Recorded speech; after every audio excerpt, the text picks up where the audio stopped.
FactsVerse presents experts claim to have uncovered the spine-tingling truth about the Salem witch trials. Before we get started, be sure to like this video and subscribe to FactsVerse for more videos. Salem, Massachusetts. If you were living in Salem, Massachusetts 300 years ago, you could have been accused of witchcraft and put to death. No evidence of magic was necessary, just an accusation. During the town's year-long witch hunt, 200 people were accused of practicing witchcraft. Of the 200, 10% were executed by the town officials. Since the witch trials ended, people have been trying to learn more about that time. Today, experts claim to have uncovered the spine-tingling truth about the Salem witch trials. Tourists. When you compare the Salem witch trials to other horrific events in U.S. history, it may seem rather insignificant. Despite this, the witch trials have captivated millions for hundreds of years. Each year, over 1 million tourists visit Salem to relive the creepy, horrific events that unfolded over 300 years ago. Because the witch trials are the deadliest of their kind during the colonial period in North America, it has become a significant part of history. Those accused of witchcraft were hung, crushed to death, or burned to death. Everything that happened back then was so crazy that these events have been the subject of movies, books, and an Arthur Miller play. Cautionary tale. While the Salem witch trials make for good stories today, they should also be used as a cautionary tale against due process, extremism, and mass hysteria. After experts have been digging deeper into the Salem witch trials, they have determined that it wasn't all about people's beliefs that put people on such a terrible path.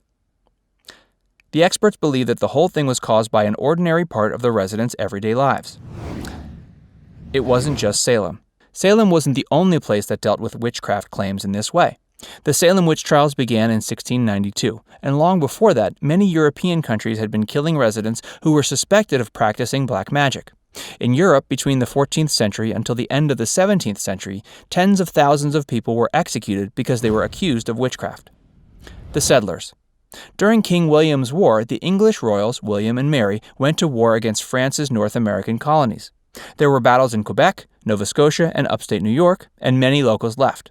They wanted to find a war-free zone, and many fled to Essex County, Massachusetts, and made Salem their new home. The new settlers in Salem didn't try to get to know the locals. They put a strain on the village's resources, and those who worked hard in the agriculture industry and working at the town port didn't appreciate it. Reverend Samuel PARRIS. At the time, the leader of Salem was controversial and religious. He was the town's first ordained minister and became ordained the same year that King William's War began. Not everyone liked the Reverend. Some believed that he was too strict, and despite his religious post, he was very greedy. Religion was also an issue in Salem back then. Salem's Puritan residents wanted to remove the Roman Catholic influence from the English Protestant faith. Because of this, there was a lot of tension and fighting, and the village people believed that it was set in motion by the devil. Strange behavior. Everything came to a head in January 1692, when something strange occurred in Reverend Parris's family. His 9-year-old daughter, Elizabeth, and her 11-year-old cousin, Abigail Williams, started to have unexplained fits. The girls were making strange noises, contorting their bodies. They were shrieking and throwing things. When another girl, 11-year-old Ann Putnam, started showing the same symptoms, Salem's doctor checked them out. He claimed that something supernatural was causing the girls' behavior. Pointing fingers. By the end of February 1692, Salem magistrates Jonathan Corwin and John Hawthorne forced the 3 girls to point out the people who had bewitched them. Soon, they chose 3 women. The first was the Parris family slave, Tituba. The second was a panhandler named Sarah Good. The third was Sarah Osborne, who was an older woman who lived in poverty. When accused, Sarah Good and Sarah Osborne denied the charge. However, Tituba admitted to having a conversation with the devil.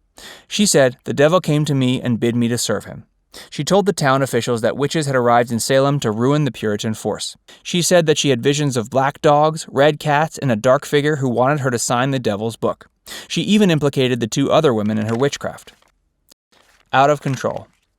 With all 3 women behind bars, things got out of control. A God-fearing woman named Martha Corey was accused of witchcraft. Bridget Bishop was also accused, the first to face a trial. She had a reputation of being a gossip and for being promiscuous. When the town officials asked Bridget if she was practicing witchcraft, she said that she and her unborn child were innocent, but she was hung from the gallows on June 10, 1692. Between July and August 1692, 10 people were executed. On September 8th, more were executed. In October, the state governor, William Phipps, established a court to hear the witch trials. But when his own wife was accused, he shut it down. He froze all witchcraft arrests and released those accused from jail. He changed the specter evidence that was used in the trials, and as a result, only 3 of the 56 accused were put to death.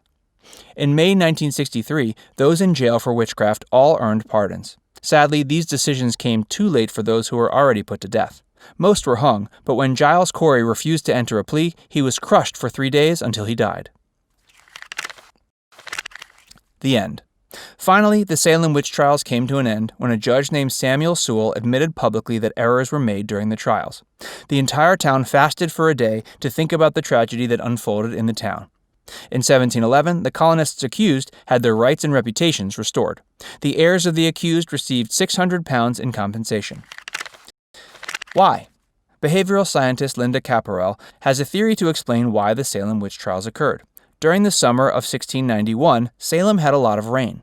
This caused a fungus called ergot to grow on the supply of rye. If ingested, it had the same effects as LSD. This is what caused the girls' strange behavior and their paranoia. When mass hysteria took over, everything fell apart. If you enjoyed this video, leave us a comment and tell us what you thought. And be sure to subscribe to FactsVerse for more videos.